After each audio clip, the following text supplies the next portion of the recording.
Avant de procéder à la pose d'un revêtement de sol, alors un revêtement de sol que ce soit de la moquette, du carrelage, du parquet ou du vinyle, bien souvent il est nécessaire de procéder à un ragréage parce que le sol d'origine, ça peut être une dalle de béton, ça peut être une chape, ça peut aussi être un vieux carrelage ou un vieux parquet, ce sol n'est pas toujours parfaitement plan et parfaitement horizontal. Donc on va faire ce fameux ragréage, c'est-à-dire qu'on va appliquer un enduit autolissant pour rendre le sol plan et horizontal. Alors pour réaliser cette opération de ragréage, on utilise un produit bien spécifique qui s'appelle soit ragréage, soit enduit de ragréage, soit enduit de sol autolissant. Et moi j'ai choisi 4 types de produits qu'on peut utiliser parce que selon le sol qu'on a et selon ce qu'on veut obtenir, on va utiliser donc des ragréages un petit peu différents. Alors un premier enduit de ragréage, ce que j'appellerais plutôt classique, qui est assez standard et qui va permettre de faire un ragréage de 1 à 10 mm d'épaisseur et qui sèche assez vite puisqu'on peut poser un carrelage 4 heures après avoir appliqué le produit.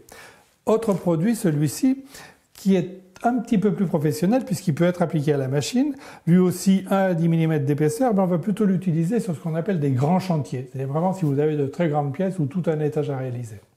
Alors les deux suivants sont un peu particuliers, ces deux produits, parce qu'ils sont fibrés, c'est-à-dire qu'à l'intérieur de la poudre, il y a des petites fibres, ce qui permet de les utiliser sur à peu près tous les sols existants, et en particulier dans les travaux de rénovation.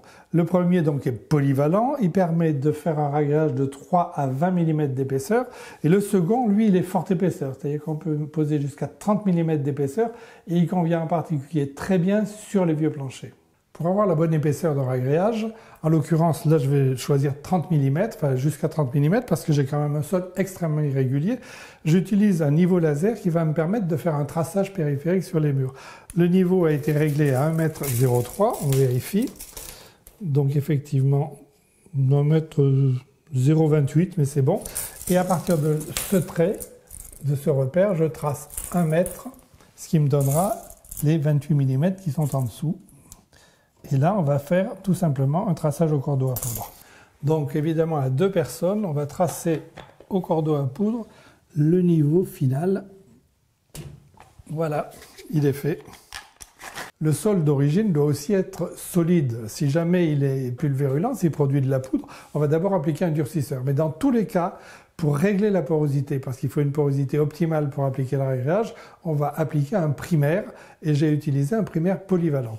C'est-à-dire qu'il est utilisable avec tous les ragréages, avec tous les types de ragréages et sur tous les types de sols.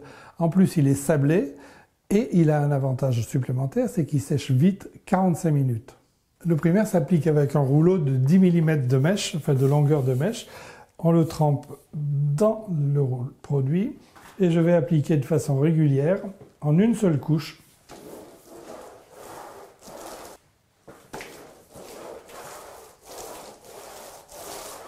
Donc le but, c'est de régulariser plutôt la porosité du sol.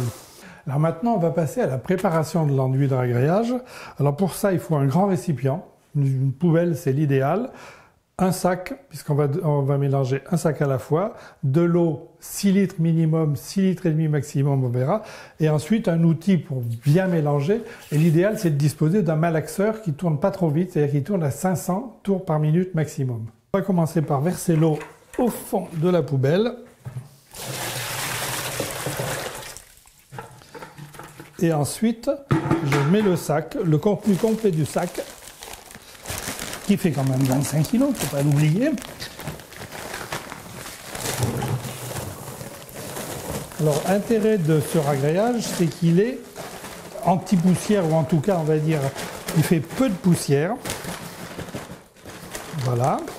Et là, maintenant, je vais mélanger.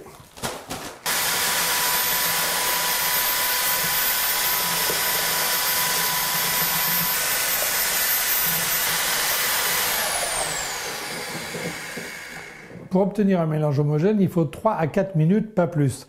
Ensuite, je vais laisser reposer le mélange pendant 2 minutes pour que les petites bulles d'air qui ont été fabriquées, enfin qui se sont formées au moment du mélange, disparaissent, elles remontent et elles éclatent. Parce que si jamais il restait des bulles d'air, il y a un risque de cloquage. Maintenant, je coule. Voilà, il suffit de renverser.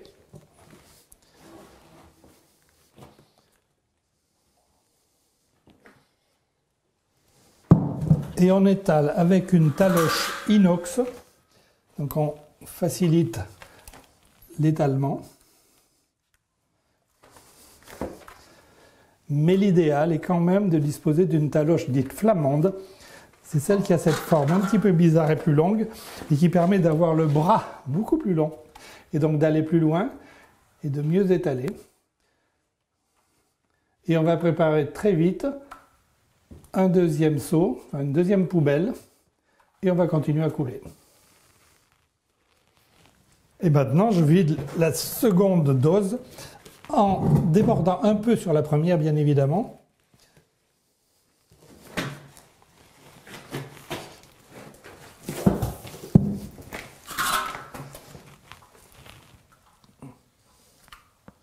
Toujours pareil, on facilite l'étalement avec la taloche. Mais le produit étant autolissant, c'est lui qui fait l'horizontalité et qui se place tout seul. Je l'aide juste un petit peu. Et il suffit de continuer, sac après sac, toujours la même technique.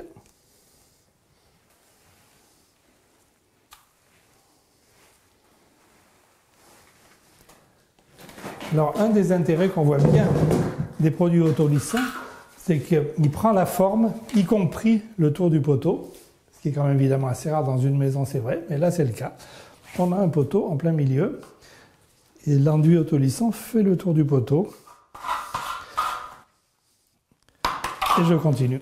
Le réagrégage étant terminé, j'ai maintenant un sol parfaitement horizontal, prêt à recevoir n'importe quel revêtement de sol.